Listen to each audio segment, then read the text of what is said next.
मार्च 2024 से उत्तर प्रदेश के बहराइच के गांव में जो भेड़ियों के हमले शुरू हुए तो वो बढ़ते ही गए और मामला यहां तक पहुंच गया कि इन भेड़ियों ने मासूम बच्चों को शिकार बना लिया।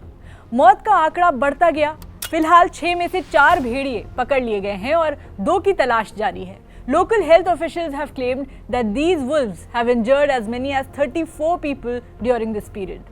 तो ऐसे अपडेट्स तो मिलते रहेंगे, लेकिन इन भेड़ियों के मैन ईटर होने की क्या कहानी है, इसी पर बात करेंगे वीडियो में। मेरा नाम है हरीम और आप देख रहे हैं स्विच। भेड़िया वो जंगली जानवर जिसने आजकल बहराइच के गांवों में आतंक मचाया हुआ है। लेकिन क्या सारे भेड़िए मैन ईटर होते हैं? आखिर क्या वजह है कि भेड़िए जंगलों से निकलकर बस्तियों तक पहुंच गए हैं और इंसानों को अपना शिकार बनाने लगे हैं? वैसे भेड़ियों की भूख आसानी से नहीं मिटती। इस बात का जिक्र हमारी माइथोलॉजी और लिटरेचर में भी है। महाभारत में भीम की एपेटाइट को वृकोदर कहा जाता है। वृक यानी भेड़िया और उदार यानी पेट, यानी जैसे पेट वाला या बहुत ज्यादा खाने वाला। इंग्लिश में भी as hungry as a wolf या वुल्फिंग डाउन जैसे फ्रेजेस का इस्तेमाल होता है, यानी भेड़िए की भूख हमेशा से ऐसी रही है कि वो ज्यादा खाना खाता है। अब अगर देश में ब्रिटिश राज के समय की बात करें तो उस वक्त के ऑफिशियल्स ने जो डेटा रिकॉर्ड किया था, according to that in the second half of the 19th century भेड़ियों ने भी उतने ही इंसानों को मारा है जितने टाइगर्स ने मारे हैं। उस वक्त की बंगाल आर्मी की एक रिपोर्ट के मुताबिक 1866 में भेड़ियों ने 4287 इंसानों का शिकार किया, जबकि टाइगर्स ने 4218 इंसानों को मारा। वहीं 1875 के एक डेटा के मुताबिक नॉर्थ इंडिया में टाइगर्स ने 828 लोगों की जान ली थी, जबकि भेड़ियों ने उससे ज्यादा 1018 लोगों की जान ली।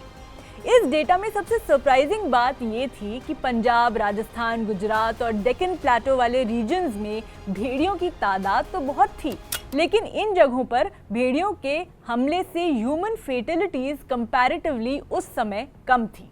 लेकिन फिर भी रिकॉर्ड्स ये दिखाते हैं कि गवर्नमेंट स्पॉन्सर्ड बाउंटी हंटिंग में 1871 से 1916 के बीच इस एरिया में, यानी नॉर्थ वेस्ट प्रोविंस और उस वक्त का अवध रीजन, यहाँ लगभग 1 लाख भेड़ियों को मार डाला गया। लेकिन इंडियन वुल्फ की इस स्पीशीज ने अपने एल्यूसिव नेचर की वजह से ये ऑनस्लॉट झेल लिया। हालांकि इन चीज़ों की वजह से भेड़ियों की इस सबसे पुरानी स्पीशीज को काफ़ी नुकसान पहुंचा। तो अब बात मैन ईटर वुल्व्स की, वो भेड़िए जो आदमखोर हैं, इंसानों को खाते हैं। तो सच तो ये है कि जितने बड़े प्रेडेटर्स होते हैं उनके अंदर इंसानों को शिकार बनाने का पोटेंशियल होता ही है। भेड़िए कोई एक्सेप्शन नहीं है। लेकिन भेड़िए ये काम कम करते हैं, रेयरली करते हैं, कुछ एक्सेप्शनल हालात होने पर। ये सिचुएशन तब आती है जब इंसान इनके घरों को उजाड़ देते हैं, जैसे कि इनके वाइल्ड हैबिटेट्स को फार्मलैंड बना दिया गया या जंगलों को लकड़ी के लिए काट दिया गया। नाउ एक्सपर्ट्स फील कि जो रीसेंट अटैक्स हो रहे हैं उनके लिए यही फैक्टर्स जिम्मेदार हैं। रीसेंट हिस्ट्री पर नजर डालें तो देश में भेड़ियों के हमले ज्यादातर यूपी, बिहार, मध्य प्रदेश और बंगाल में होते हैं। ये वो राज्य हैं जहां काफी गरीबी भी है। यहाँ इंसानों ने अपने सर्वाइवल के लिए भेड़ियों के नेचुरल रिसोर्सेज से छेड़छाड़ की है। भेड़ियों जैसे वाइल्ड प्रेडेटर्स के आदमखोर होने की कुछ और वजह भी है, जैसे कि उनके लिए एक दूसरे जानवर को शिकार बनाने से ज़्यादा आसान होता है कि इंसान को शिकार बना लिया जाए, क्योंकि इंसान उनकी तरह तेज़ भाग नहीं सकते, ना पंजा मार सकते हैं, ना काट सकते हैं।